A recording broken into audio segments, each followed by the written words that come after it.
1917 est une année très particulière. Un conflit mondial qui s'enlise sur tous les fronts.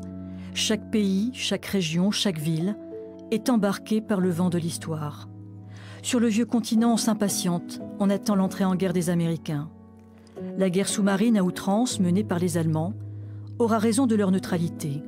Le 7 avril 1917, la décision est prise. Le président Wilson déclarait officiellement la guerre à l'Allemagne. Le 26 juin, une armada entre dans le port de Saint-Nazaire, croisant le phare du Vieux-Môle.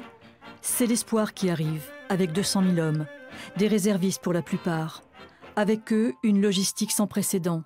De quoi construire des immeubles, des villes, des chemins de fer, creuser des lacs, ce qu'ils feront. 20 000 d'entre eux rejoignent Nantes et les 40 000 réfugiés venant du monde entier, qui grâce à des accords de travail participent à l'effort de guerre. L'Est étant occupé par les Allemands, tout se passe désormais à l'Ouest et à Nantes, ville-monde. Pour certains métiers qui exigent, estime-t-on, une trop grande force physique, c'est là qu'on fait venir de terre, par exemple, des travailleurs étrangers, ou bien qu'on utilise main-d'œuvre très recherchée aussi, des prisonniers de guerre, allemands ou autrichiens. Des soldats russes, voulant rallier la révolution dans leur pays, vont manifester en gare de Nantes pendant des jours avant de rejoindre le camp de la Courtine, dans la Creuse, où ils se mutineront et seront matés. Les soldats américains se dirigent vers Angers, qui sera une base arrière de formation et de soins, avant d'envoyer des hommes au combat, puis vers la Mayenne et Le Mans. Le Mans, où en ce mois de juin 1917, est créé avec la bénédiction de la France, l'armée bleue, la première armée polonaise. Ils viennent des États-Unis, du Canada, du Brésil et d'ailleurs, se mettre au service de la Pologne indépendante et s'entraîner à scier le Guillaume. En 1919, un certain Charles de Gaulle ira former les cadres de cette jeune armée luttant contre l'armée rouge.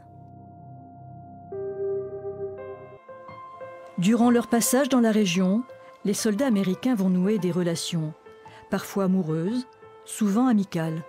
C'est le cas de William Hogan, ce soldat qui séjourna à Savigny-l'Évêque dans la Sarthe, conservant une masse de documents que son petit-fils a restitués au village 80 ans après.